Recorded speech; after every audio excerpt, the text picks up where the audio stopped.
This is the X-Zone Broadcast Network, broadcasting worldwide on broadcast affiliates and satellite program providers, including CNN Broadcast Network, Sirius Satellite Network, Star Media, Good News Radio Network, Angel Broadcast Network, Wiki Broadcast Network, and WPBN TV. For more information on the X-Zone Broadcast Network, visit us at www.xzbn.net.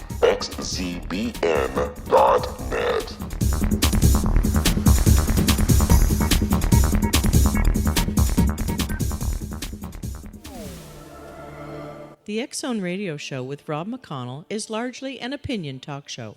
All opinions, comments, or statements of fact expressed by Rob McConnell's guests are strictly their own and are not to be construed as those of the X-Zone Radio Show or endorsed in any manner by Rob McConnell, Relmar McConnell Media Company, the X-Zone Broadcast Network, its affiliated networks, stations, employees, or advertisers.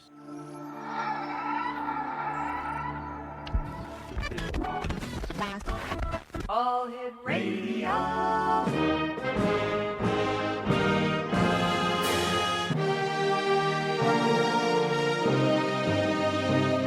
Welcome to the X-Zone, a place where fact is fiction and fiction is reality. Now, here's your host, Rob McConnell.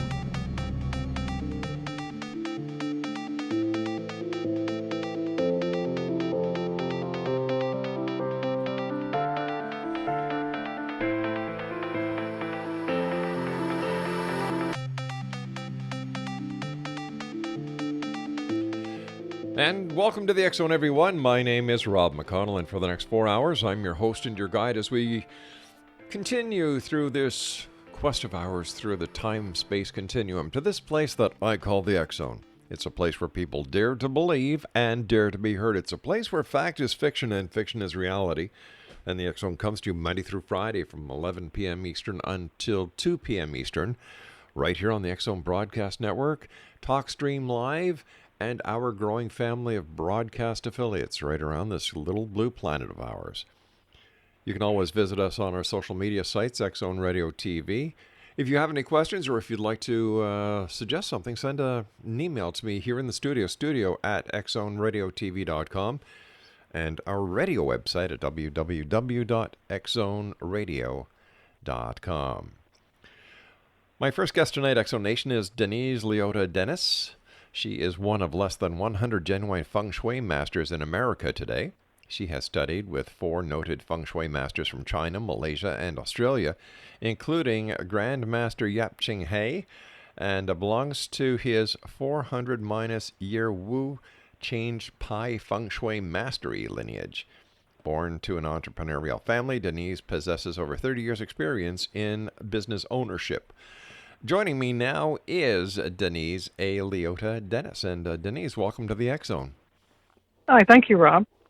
Now, your Feng Shui profession, it says in your bio that you are one of less than 100 Feng Shui Masters in America today. How can that, how does that work?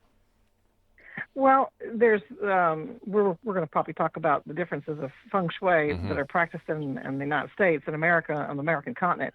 It came over from China, and so I don't know all of the Feng Shui masters. There could be some Chinese masters in America, but I put 100 less because we're doing the type of Feng Shui that's authentic. We call it classical Feng Shui.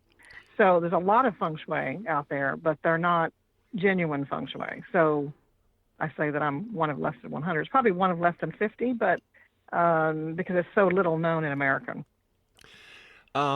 There's Black Hat Feng Shui as one example. How would your Feng Shui differ from Black Hat, which is taught by a Chinese master, Dr. Joseph Wu?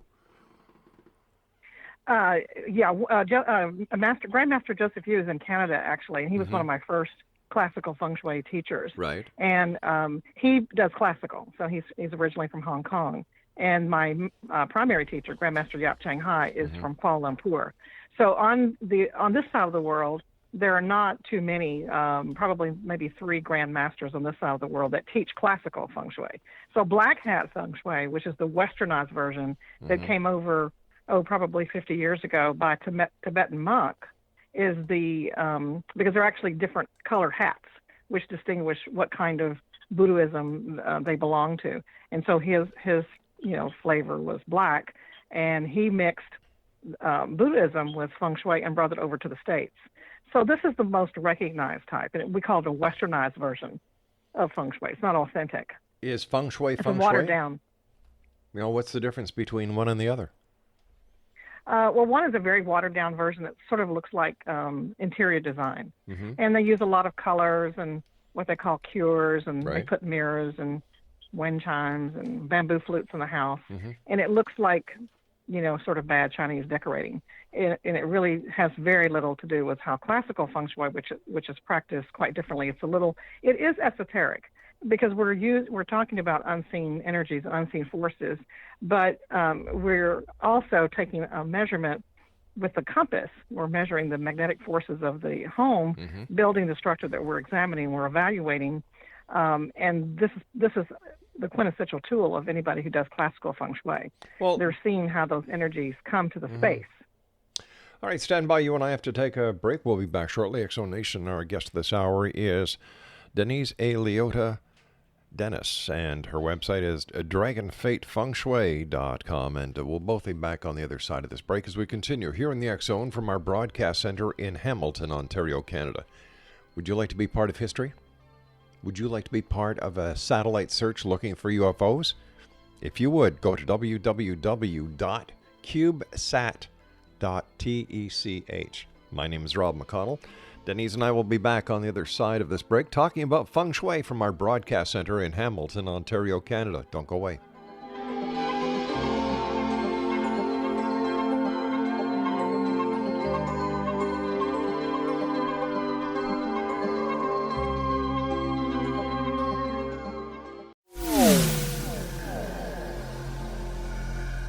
This is Kevin Randall. For nearly 30 years, I have been investigating the case of the Roswell UFO. I have interviewed hundreds of people and stood on the crash site. Now in Roswell in the 21st century, I have reviewed dozens of hours of audio and videotaped interviews, examined hundreds of files that relate to the crash, and have returned to Roswell in an attempt to put all that information into the proper perspective. For the first time in Roswell in the 21st century, I have made a dispassionate reevaluation of all that material and provide a new look at what happened. This is a book that clears away all the clutter that has hidden the truth for so long, strips away the various lies that surround the case, exposes the Air Force attempts at cover-up, and found a core of solid information that tells us all where the case stands today. Roswell in the 21st century will be available in just a few weeks. For more information, please visit my website at www.kevinrandall.blogspot.com.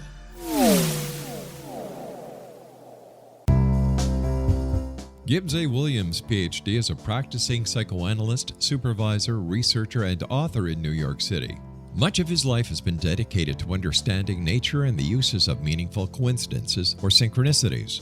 His radical and original non-Jungian, non-mystical, non-magical theory of synchronicities illuminates much of the fog surrounding this challenging and perplexing topic. His ideas and manners are fresh, presented in a style that is both entertaining and highly informative. He is also an expert on crisis intervention, specially focused on violence reduction for the police and citizens, mastering anxiety, frustration, and stress without the use of medication, and effectively preventing and treating heroin addiction. Dr. Williams can be contacted at his email address at gwwilliamsny11@aol.com or visit his website at www.drgibbswilliams.com.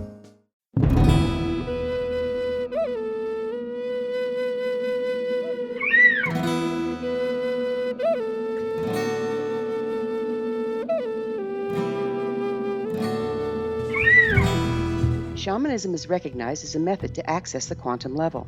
Mastery of shamanic skills puts spiritual information and healing power into your hands. Path Home Shamanic Art School, a bonded Colorado certified occupational school, has met rigorous state standards, ensuring its director and instructors have the qualifications to teach the shamanic arts. Path Home offers its certification program in blocks of study. Block 1, a 5-day intensive, will be held in the beautiful mountain town of Coaldale, Colorado, October 13th through 18th. Registration deadline is September 12th.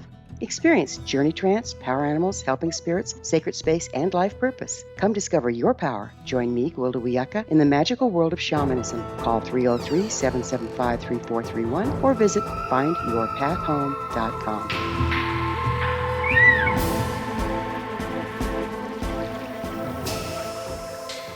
Exonation, Denise Liotta-Dennis is our special guest this hour.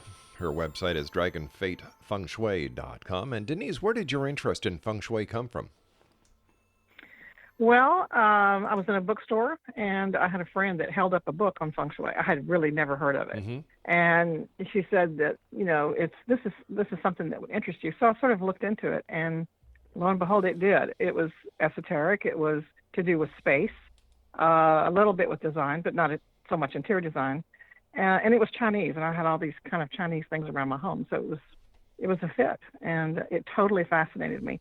The first type I studied was the westernized version, and I thought, well, that was kind of easy. There must be something else. If it's been around for thousands of years in China, there must be something else to it.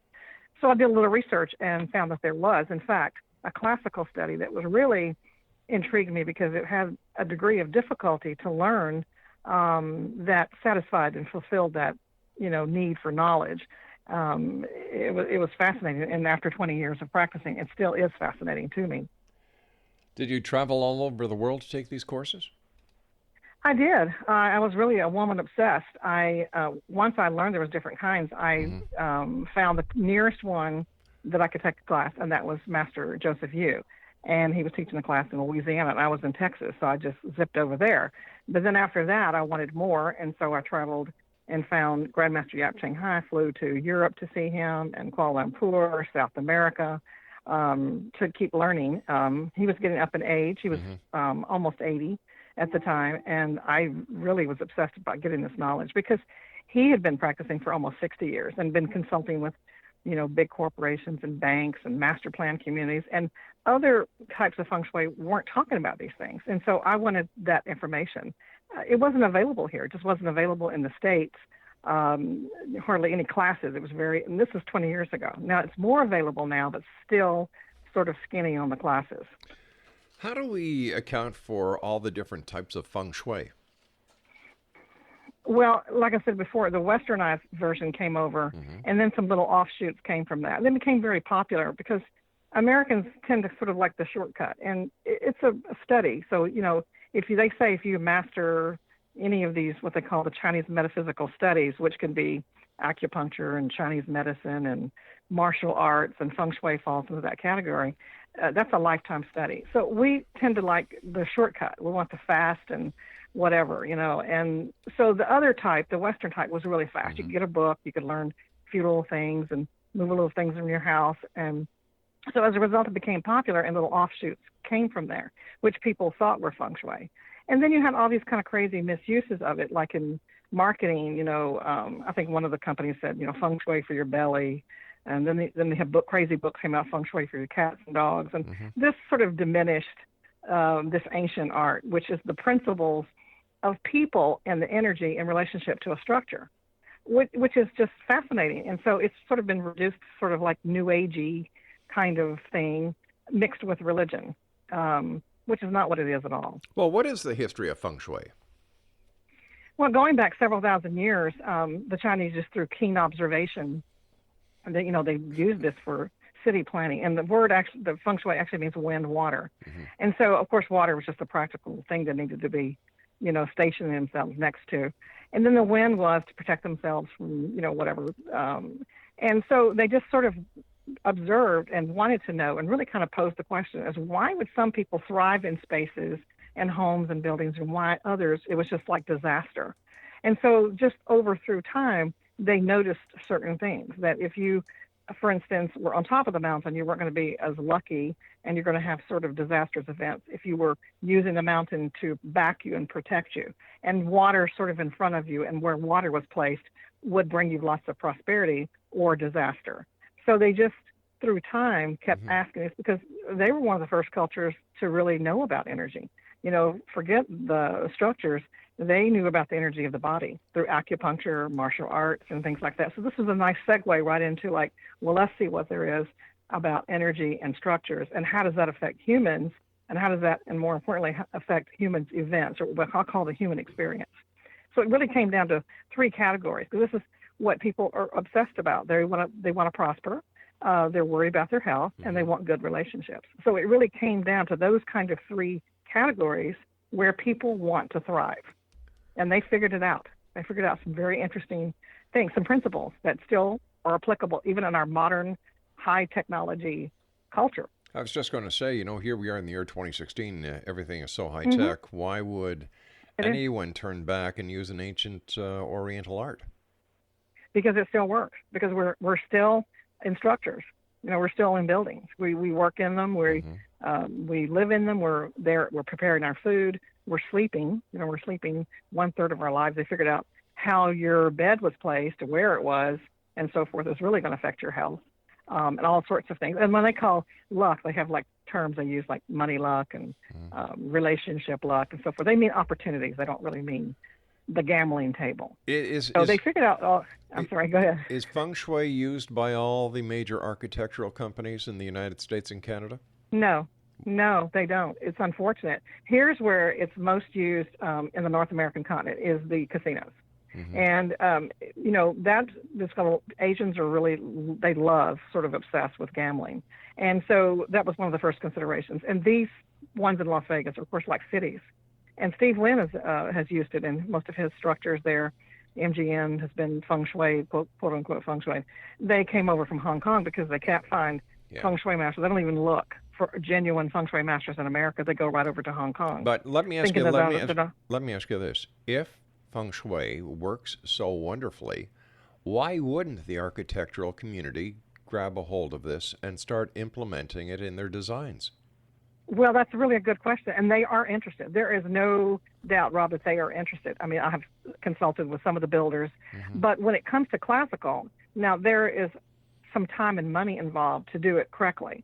Orientation is one of the biggest things, and so this is where it doesn't always fit their practical layout of let's say a community or a slightly, a tweaking a building to its orientation. They're not willing to do some of that. Architects love the idea, but what they have studied and what they've been exposed to, of course, unfortunately, is Western. And you really can't use that for, it doesn't do anything for structures. It's just, they call it the bagua. They overlay the bagua and put different things. It's not really can be used for that, but they are keenly interested. But here we have something that is thousands of years old, and according to you, has a proven track record, and still. In Southeast Asia, this is part of their success. And even China, after Mao took power, he forbid it. He forbid many things, but because here we are, one of the oldest cultures on the planet, and we're so far behind in technology. We're considered a third world country. Let's get rid of Feng Shui. Let's get rid of the I Ching. Let's get rid of this and that and the other. And so it was forbidden. Now it's not so much because their neighboring countries are demanding it if you want to do business. If you want to do business in Hong Kong, which was British rule for 150 years, they're demanding you're not going to put up a bank building unless you hire a Feng Shui master. So they have acquiesced to, okay, we'll have that, even though they, forbid it still technically. I mean, it's easing up. But it's their ancient knowledge as well. So they're sort of re-embracing it. And so you could even be Chinese as a whole, group, I would say a couple of generations that don't know that much about Feng Shui, even though they're Chinese. But they're rich. The Southeast Asia where they're using it, Taiwan, Singapore, Malaysia, they're all become rich using this where the buildings have been affected. Is there any proof that can be tied to the success to the Feng Shui and not just the times and the and the economic times that these countries are going through, because they're basically going through a rebuilding structure? And that's a good question. Is it the proof sort of in the pudding? So like, let's take for instance when we had the big crash here in 2008, and not only that affected America, that affected countries around the world because they were so connected to our finances. And some institutions that use it, a lot of banks use it, and they, lo and behold, sort of stayed stable. Chase, Manhattan, Wells Fargo, Bank of America, in Canada, Royal Bank of Canada, and in London, the Charter Bank of London. So those, and my own teacher did the ones in Kuala Lumpur, and they all sort of stood strong. That doesn't mean that it covers everything. Luck and, money luck, and especially, it's going to start a cycle. But what they were trying to do is to cover so you don't have these spikes. And so in that economic time, was probably one of the worst ever, these banks and these institutions survived because they have been feng shuied by masters in Hong Kong. So in Hong Kong as well, they have survived all sorts of, disastrous things. So it's not meant to cover everything 100%. I don't think that's even possible for any kind of principle or system, including feng shui. But it certainly helps. That's what Donald Trump said. He said, I don't understand really how it works, but, I know that the buildings I've done, like, his big building in New York, Trump Towers, has done extremely well, even through, as it's been cycling. And that building's, 25 years old or something like that. Well, it certainly didn't work for his casinos in Atlanta, did it? It didn't, yeah. Atlantic I don't City, think he had those feng shui. See, he doesn't use it. This is what I noticed. I was watching a thing on TV, and one of these houses that he was showing, I definitely knew it wasn't good feng shui. So I don't think he's used it on every single thing, but enough of his buildings to bring him, and he's a lucky person anyway.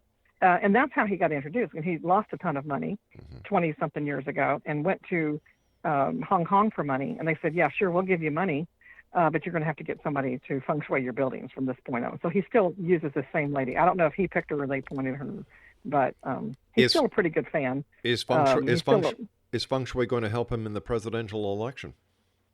Well, that's the question. He seems to be pretty lucky, even though he says some inappropriate things. So he's got something good going on. I don't know. I don't know if she's advising him every step of the way, but I know she's still in the work. She's still the same consultant that he's had for over 20 years. How long does it take a person to become a master like yourself? Well, I used to have a 3-year study, and I did that for a number of years. My teacher couldn't do that. So you would go and you would study, and you'd go to his classes and you'd study and you'd come back and you'd go. So over that time, it'd be like 2 or 3 years, but you're traveling on the other side of the world.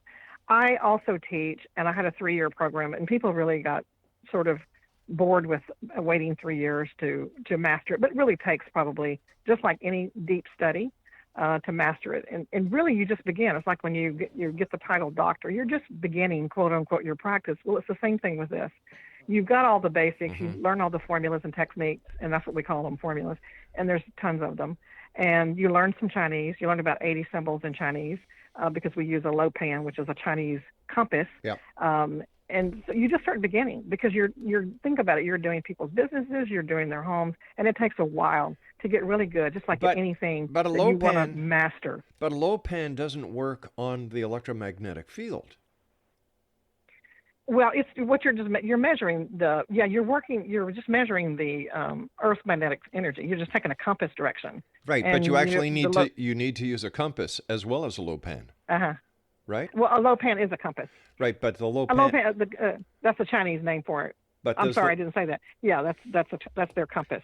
But does the low pan actually have the northeast southwest directional finder needle in it? It does. Oh, it has 300. Yeah, it's extremely accurate. It gets down to like a half degree. Wow.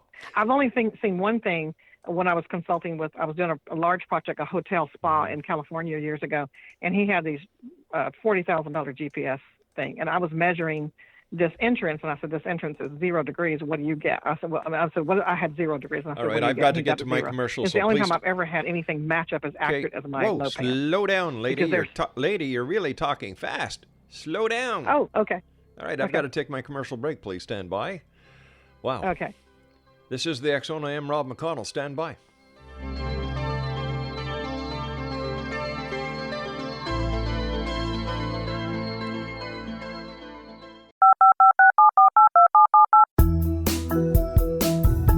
Did you know that when you're on the road with limited data or Wi-Fi, you can still listen to the X-Zone radio show with Rob McConnell, The Science of Magic with Gwilda Wiyaka, High Tech with Corey Kay, and every minute of the 24/7, 365 programming of the X-Zone Broadcast Network by calling 712-432-9459, courtesy of TalkStream Live.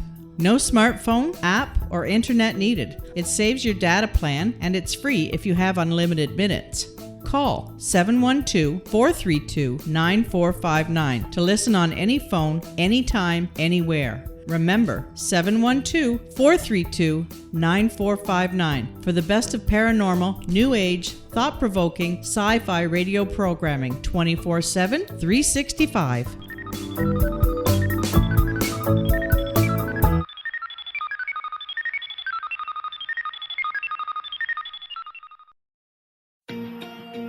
Wouldn't you love to know the secret to everything?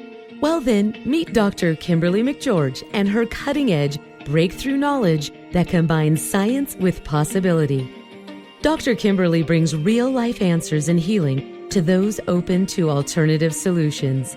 She teaches solution-based programs and classes that will change all areas of your life forever. Specializing in conscious creation, intuitive readings, and energy medicine, you can rapidly shift health, relationships, business, and money and abundance challenges quickly. Receive her best-selling book, Secret to Everything, at no cost by going to secrettoeverything.com/X-Zone. That's right, transformation can start now. Just go to secrettoeverything.com/X-Zone and receive Dr. Kimberly's book for free.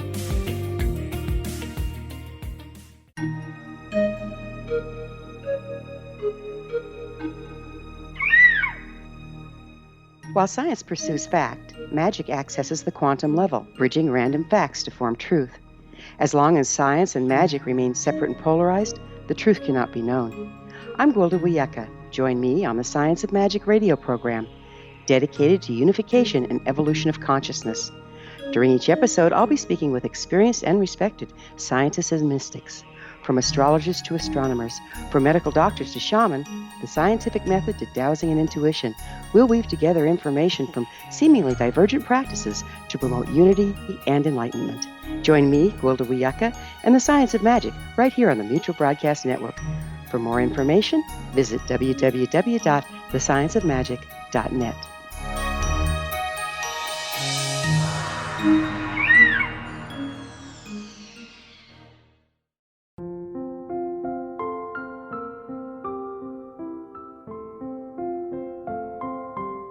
I am Dr. Carl O'Helvey, founder, president of a new cancer foundation focusing on evidence-based physical, mental, and spiritual interventions, including natural cancer cures, prayer, meditation, affirmations, nutrition, and other related holistic cancer prevention and cure modalities. These are used in cancer education, research, and financing care. I ask for your help to continue this important work by donating at www.holisticcancerfoundation.com.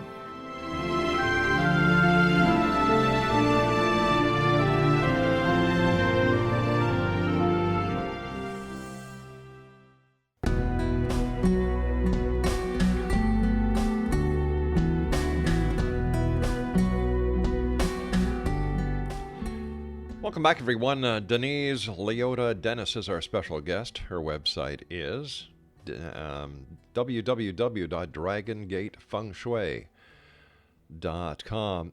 With all the electromagnetic deviances that are caused by microwaves, cell towers, all the electronics in buildings these days, how does that affect the feng shui that you do? You mean like if I'm measuring a home or a building? Well, let's say you make a measurement and you make your recommendations for a formula to help. 3 months later, a cell tower company puts up a cell tower within the immediate vicinity of the home or the office that you just have done your feng shui at. How does that cell tower and the new microwave impulses that are being emitted from the microwave tower affect the feng shui that you've done? Well, that is a negative feature. I mean, if you live next to a cell tower or you live next to one of these, anything electromagnetic things, this is already something I would point out to a client to consider moving. Yeah, but it is, no matter what I do, no matter what I recommend, I can't compete with that tower. As far as the measurement, I'm going to get a clean measurement. I'm going to get an accurate compass reading. No, but my question was, you're what describing happened? is very negative. My question was, What happens if you do your feng shui? 3 months later, a company installs a cell tower within the immediate vicinity of the home or business that you have just done your consultation on. How would this affect? It's not going to change my recommendations, except if I see that feature, I would tell them this is not healthy. It is not healthy to live next to those. It's not going to. Interestingly enough, it doesn't change if I'm taking a compass reading, I'm going to still get an accurate compass reading, and therefore my recommendations are still going to hold. But the point is that if they do install something like that, that is really going to affect people's health in a serious way. This is not a place you're going to want to have your business or your home. Those are, like you said, they're emitting energy constantly, 24/7. But how do we get away with that in today's society when every 3 blocks there's a new cell tower being put up? Well, they're not necessarily where people are living. They're close to businesses, which really wouldn't have it's still negative, but you're not sleeping near that energy. You're working and whatever. But they're all of those are very negative. In my next book that's coming out, this is really my focus, is different things that you can do, different cures that you can place. But still, even with that, you wouldn't want to have one of those so close to you, because I don't know how far-reaching they are. I mean, technically, whether they go 100 feet, 200 feet, but they will affect the human body. I mean, the Swedes did a lot of study on this years ago about these electrical towers, not even the cell towers. So what's the difference between the place where a person works and spends up to 8 to 10 hours a day working compared to the place where he sleeps? Well, I just think that in the sleep state, you're more vulnerable. In the wake state, yes, it's still negative, but you're not quite as vulnerable as when you are in the sleep state. Why are you more vulnerable? Why are you more vulnerable in the sleep state? Because you're what we call in a yin state. Yang, you're moving your energy. You're moving your energy. You're walking around. But when you're in the sleep state, we call it the yin. Gotcha. You're like the little death. And so you're able to absorb more of it. Is what I think why it affects the health. But they're all negative. But as far as them being every few feet, I here where I live in Houston, I see them more close to like freeways and things. I don't see them so much near residences. Well, how about I think they probably know. How about a person's Wi-Fi in their house? That emits frequencies. You've got you've got the wireless phones in your home. You've got the televisions in your homes. How does this affect a person at home? You're right. Yeah, there are what they call a Q-Link. There's another one. There's several, 4 or 5 really good companies right now where you can put that on the main where energy comes in and where all the electricity comes in. And you can put the same thing on the back of your cell phone, which helps. Like I try to put my phone on a speaker so that I don't have it next to my ear all the time. I'm on the phone with clients and try to put it on speakerphone so you don't have it next to your head. But all of these things, you're right, all of these things will affect our health and our body. They don't so much affect your wealth luck, your prosperity, but they do affect the human body. But they've gotten some pretty good cures for these to at least help. Well, wouldn't it be fair to say that if it affects our bodies, it would affect our luck, it would affect our financial?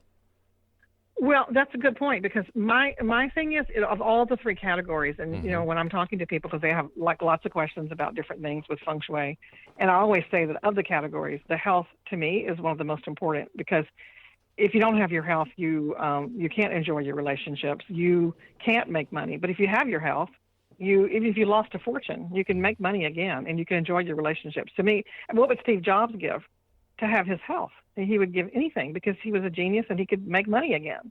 So it's top priority. But you're right. We are dealing with we're bombarded with all of these different things. Literally, they're left and right and everywhere. So how do you think people can benefit from making feng shui adjustments? Well, it improves those 3 categories. And when people call, they're usually wanting someone to come feng shui their home because they're feeling that something is not right in one or more of those categories, that relationships could be improved, or they just opened a business, money, or they have a home-based business and they'd like more money, or I consult with businesses and they want to make sure they have prosperous energy. So people call from different reasons, but it's usually one of those 3 categories, or all 3. No matter when they call, most professional consultants are going to look at all 3 categories, no matter what they're saying that their focus is, because we can't ignore one or the other. To me, it's all part of the human experience, and all of them need to be as best as possible. But by making some simple adjustments in how you sleep and how you work and even how you enter and exit from your space is really important. Just some of those simple changes have changed people's lives. Well, why don't you give us some examples?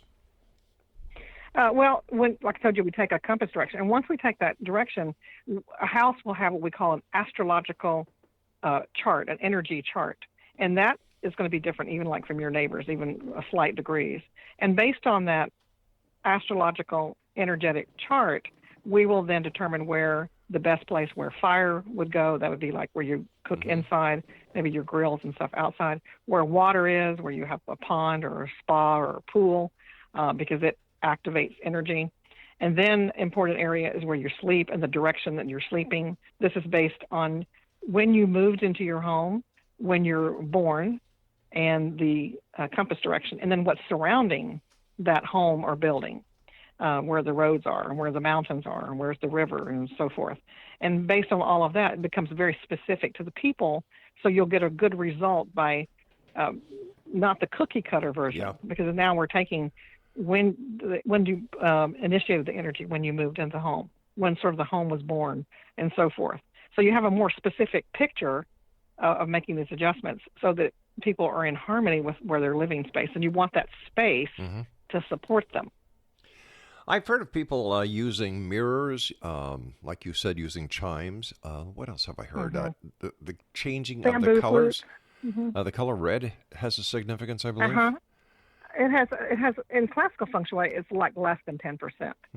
In the Western styles, they're using what you just described, and then there's crystals in the windows and things like that. And these are really what we call tchotchkes. They're like things that people sell who practice the Western. And it gives them busy work, gives them something to do and something to purchase. And we're not doing that. We're talking about different things. We like move the energy.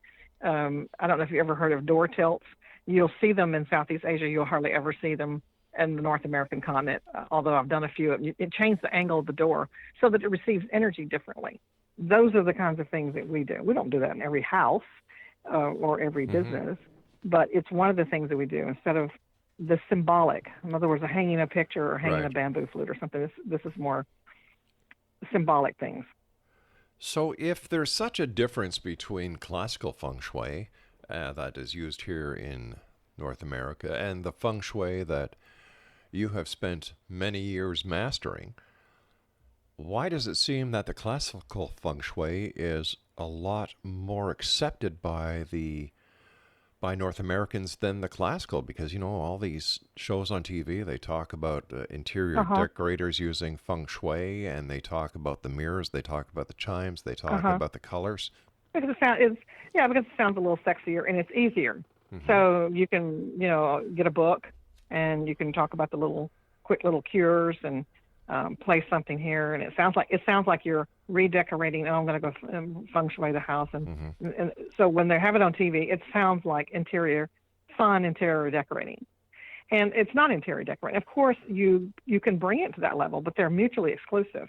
And beautiful interiors are always like a positive thing, but that's not the real essence of feng shui.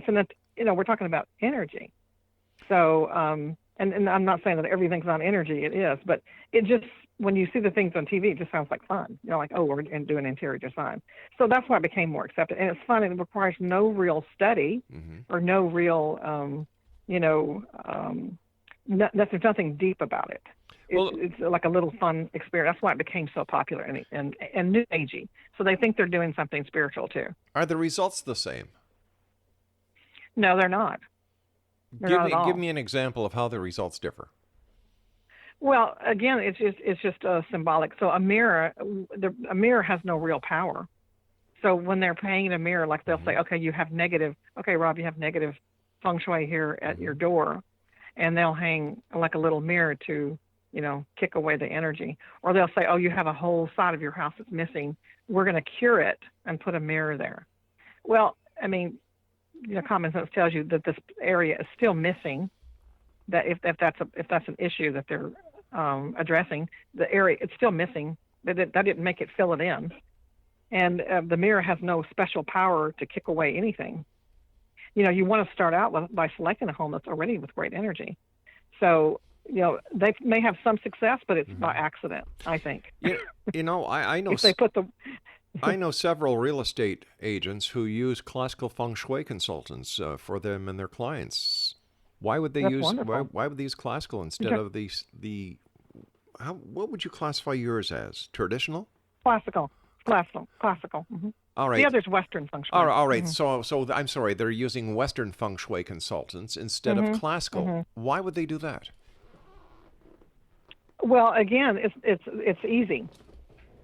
And they're rearranged. See, what they're doing is if I'm a real estate agent and I have a property that's been listed and it's not sold, and I hire somebody, to come in and feng shui it, what they're doing is probably just restaging the property. And I'm not saying some of them don't have talent, but that's not feng shui. That's talent in interior design and staging. So they can go in and rearrange things so they look aesthetically pleasing, and the furniture arrangement is more acceptable to most people who come in, because people tend to push furniture against walls. So somebody who has staging talents will come in and rearrange things, and it looks good, and they call it feng shui. Well, they really haven't feng shui anything. They have just done a little bit of staging and interior design. All right. When we come back from this break, I'd like you to tell me how a classical feng shui artist or consultant would work with a realtor. This is the X Zone. I am Rob McConnell. We're coming to you from our broadcast center in Hamilton, Ontario, Canada. Our guest this hour is Denise Liotta-Dennis, and her website is dragongatefengshui.com. This is the X Zone. I am Rob McConnell. This is a place where people dare to believe and dare to be heard Monday through Friday from 11 p.m. Eastern until 2 a.m. Eastern on the X Zone Broadcast Network and our growing family of broadcast affiliates and satellite programming providers around the world. We'll be back on the other side. Don't go away.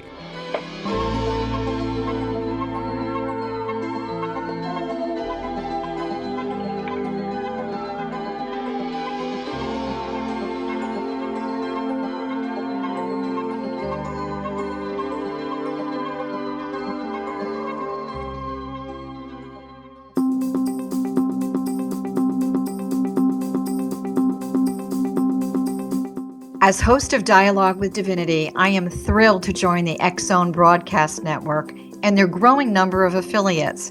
My quest for a connection to the divine ignited my successful career path as an international spiritual counselor for over 40 years, an author of 4 books, and well-known metaphysical educator. My clients call me their spiritual mama. So my job is to offer you a radio show to help you grow spiritually with wisdom and get specific tools from guests who are experts in their field. Tune in to Dialogue with Divinity and be part of the conversation with Spirit. My goal, your happy soul. For more information, please visit my website at johannacarroll.com.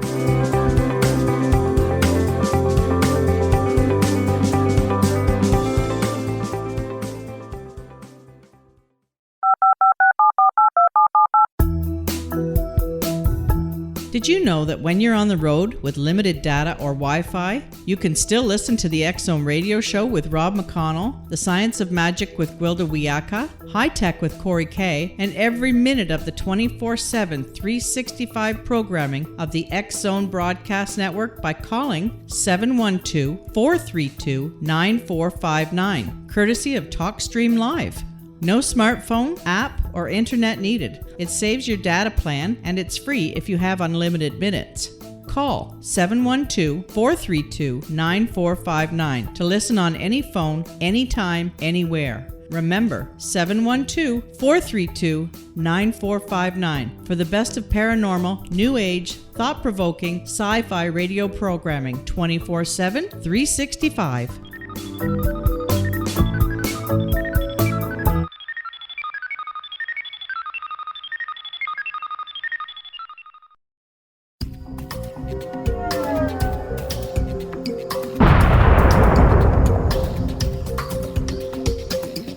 Coming soon to the X Zone Broadcast Network is A Different Perspective with me, Kevin Randall, as your host.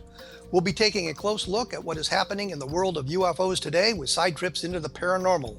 Guests will range from those who are household names to those who have a different perspective on a variety of topics. No topic will be taboo, but there will be tough questions asked as we all search for the truth about UFOs, the paranormal, and those things that excite us. Sometimes we'll agree with a guest and sometimes we won't, but we'll try to keep the program topical. For those of you who would like to read, be sure to visit www.kevinrandle.blogspot.com and remember to listen to the other fine programs on the X Zone Broadcast Network at www.xzbn.net.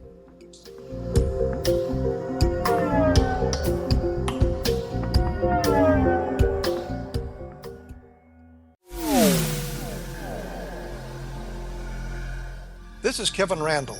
For nearly 30 years, I have been investigating the case of the Roswell UFO. I have interviewed hundreds of people and stood on the crash site.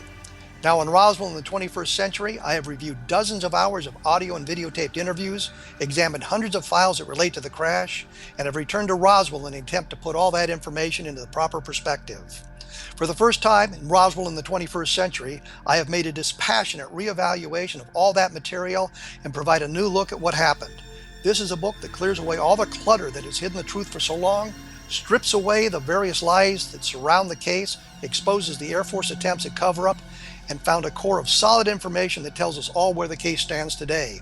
Roswell in the 21st century will be available in just a few weeks. For more information, please visit my website at www.kevinrandle.blogspot.com.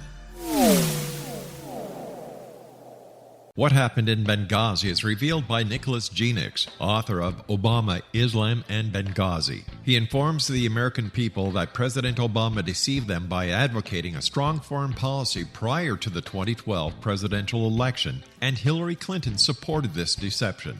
As the title infers, there is a connection between Obama, Islam, and Benghazi.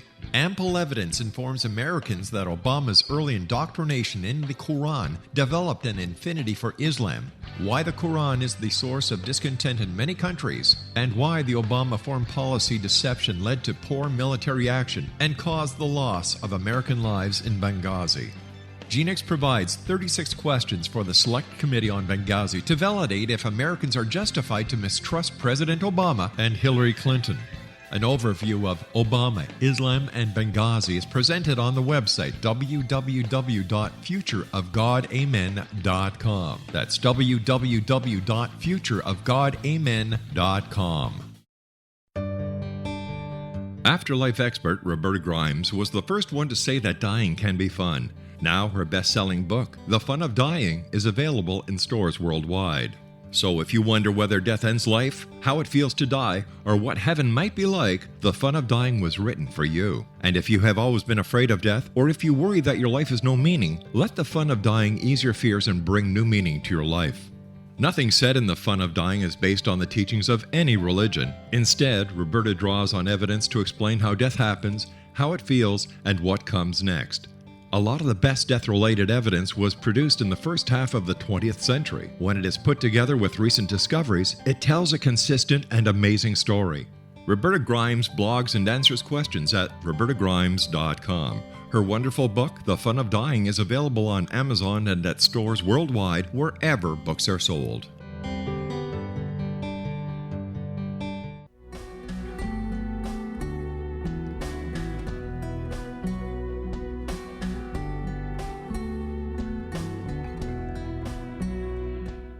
We're talking about Feng Shui this hour here in the X Zone. Denise Liotta-Dennis is our guest, and her website is dragonfatefengshui.com.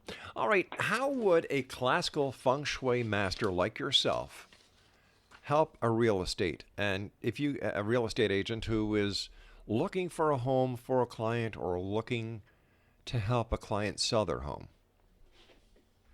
Okay, two different pieces. I often work with agents who we share the mutual client. So I have the agent go and find with the price they want, size they want, so forth, because we don't get so much involved in the aesthetics, and then narrow it down to 2 or 3 properties, and then based on what the client is really looking for, if prosperity is the main focus, then I'm looking for the potential of the prosperity energy in that space or those 3 spaces that they've narrowed it down to. Now, having said that, if it's an extreme shape, like really wild, and I've seen all of it, then I would have to tell them to pass on a property like that. We call that extreme design. you don't see it often. You don't see it too much in Houston. And usually those are homes that are very contemporary, and they'll have sharp lines and weird shapes, and there'll be a C shape or some crazy something. But that aside, if they've narrowed it down to 3 or 4 homes, then I'll help them pick the ones that, based on what their goals are, which one's the best fit. So, ideally, you want them supporting all 3 categories: prosperity, the health, and the wealth. So are you saying are you saying that pointy roofs are not good classical feng shui? No, not pointy roofs. It's the shape of the house. I see. Like if you can imagine, like I did one that was like a expanded U, very sharp edges, very contemporary home. It's not a normal, like what do you call a square or rectangular, like I'm talking really extreme. And people don't thrive well in those homes. This is one of the things the Chinese figured out. Anything extreme, whether that be the shape of the home or the office building or whatever, any kind of building that it is, and it's an extreme environment, people won't thrive. In other words, you're hanging off of a cliff. And don't think I haven't seen that, because I lived in Arizona for a while, and you see them homes literally hanging off of a mountain. So anything extreme, either in the environment, like where it's located, or in the design itself, they figured out people do badly, and sometimes weird things happen. Crazy events in people's lives, like murders and crazy stuff like that. Mm-hmm. But most homes are rectangular and square. And now, having said that, now pick the best of the 3.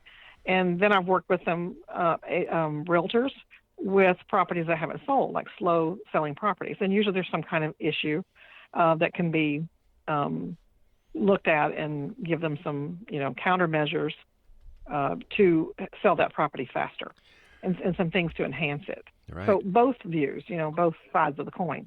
So where does spirituality play into this, or the esoteric? Well, it's because it's unseen energy, and you get really tuned in. Now, we're using, the compass, and that's a little bit more scientific, like, okay, it faces, your house faces 179 degrees to the south instead of, 189 degrees to the south, which will be a little bit different energetic, chart, for the house. It's like if you have an astrological chart, well, the structure does as well. And so just those few degrees would change it. But having said that, you can, based on these charts, it's almost like the tarot card. Once you look at it, you can see where the negative and positive energy is. So that's the esoteric part of it, is that you can't really see the energy. You can define it. Mm-hmm. You can feel it. And like with anything else, you get really attuned to, and even realtors are. They can go into, this is creepy. They go into a house or a building, they go, this is creepy. It smells weird. Mm-hmm. It smells like the bankruptcy energy. I even had one agent say that. This house is not going to sell. They get good at it. So professional consultants do too. They go in and they're just so used to looking at properties that you can tell when the energy is really negative. For instance, ghost. I mean, you wouldn't think, but there's homes that, ghosts come and visit. I had a client this week, and lo and behold, then she says, I forgot to tell you, 2 doors down is an old cemetery. Right. So ghosts can, and that's not good energy. You don't want ghosts in your house. Well, or your I don't know about that. I've had paranormal investigators on the show who say that they're called into a house, and the people are very comfortable with having a spirit in the house. It seems that the feng shui that you're using also incorporates a lot of Reiki. It incorporates ley line structures and ley line science. So it seems that it's the entire gambit of spirituality and New Age. It does involve a lot of that ley line stuff. I've had clients have had really horrible experience. This was in Fountain Hills, Arizona, and they were right on a ley line where it crossed, and just unbelievable, sad things happened to that family.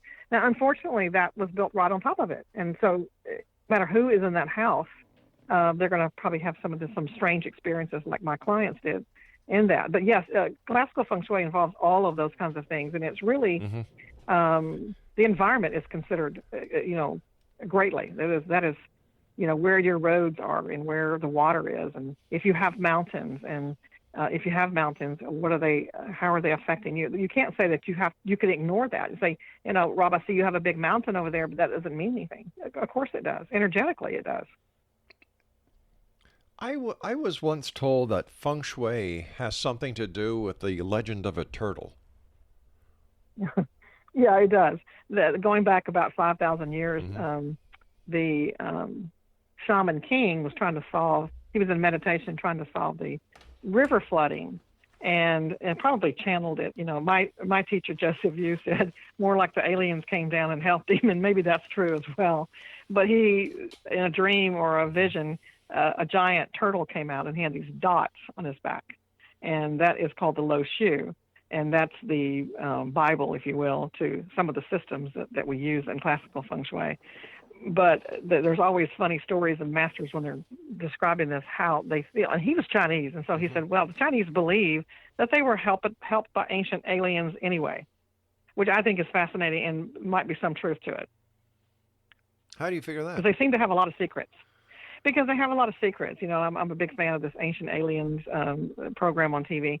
And because the Chinese culture had so many things that were so advanced, how they had this knowledge is unbelievable. They invented the compass. Not only that, but they knew about energy. A lot of cultures were sky watchers, but the Chinese had a lot of information about energy. Well, didn't the Egyptians also have a lot of information on energy? They did. Yeah. They did. And they might have been visited too. I don't know. It seems like, and I don't think it's far-fetched, Rob, really, that we would have our alien brothers and sisters come and give us a little help, because we really could use it. But no matter how it came about, it's valid. It works. It's mysterious, like the turtle. The stories are mysterious. How much of it is really mind over matter? You pay somebody some good money, come to your house, they do a few things, and you feel because you've paid this money that all these changes are happening. So how do we know it's real and not psychosomatic? Yeah, you don't have to have belief in Feng Shui to know that energy is real and it works. It's like we don't have to have a belief in electricity, but we know, and we can't see it. We know it. We know it works. We know that it's real. Yeah, but once again, I go back to my original question: that if it works so well, how come major architectural companies and home builders don't use it? Because we're still not there yet in America. They still don't have the right information. This is why I write books as fast as I can, trying to educate people that, hey, guess what? What you think Feng Shui is, it's not the authentic how they practice on the other side of the world, where they invented it. They don't even recognize the stuff like these books we were talking about, like the little bamboo flutes, and then you're talking about the mirrors and things. That is the Western style. They wouldn't even know what you're talking about if you brought that on the other side of the world, where Feng Shui was invented. But isn't it they true? Don't know what you're... But isn't it true that Western Feng Shui practitioners say the same thing about classical Feng Shui? No, they can't, because this is the roots of it. How can they? Well, and they don't even know what some of these systems are. Like if they go from, okay, I'm going to study classical because I've done everything I can on the Western. They'll go to a system called Flying Stars. Yep. And then but it's a huge, comprehensive bodies of knowledge, and that's only one part of classical Feng Shui, one method, and it is a significant method. Doesn't Master only one? Doesn't Master Yu teach the Flying Star? Yeah. Because it's part of the classical. Yeah, I've had the pleasure. But most people who do Western, don't. Yeah, I've had the pleasure of sitting in on his courses. So, yeah, he's terrific. He is. He's the genuine article. Yep, he is. Yeah, he is. He teaches the classical and would like you to learn a little bit of the Chinese, because it sort of connects you to that ancient knowledge. Yeah, he's incredible. Got about 40 seconds left. What is your final message for the listening audience of the Exo Nation when it comes to Feng Shui? Well, investigate it, and investigate it for yourself as well, because there's a lot to know. And if your audience has read and are intrigued with Feng Shui in general, and they like the subject, then investigate it further to satisfy that many things that you brought up today about the Western as opposed to the classical. And it's not a contest. It's just that one goes back and it has such a huge body of knowledge, and one is just a little watered down version that looks like interior design. Denise, thank you so much for joining us. Great pleasure talking to you. Rob. Continued success. Thank you so much. And Exo Nation, if you'd like more information on Denise, please visit her website. It is www.dragongatefengshui.com. I'll be back on the other side of this commercial break with the news as we continue here in the X Zone from our broadcast center in Hamilton, Ontario, Canada.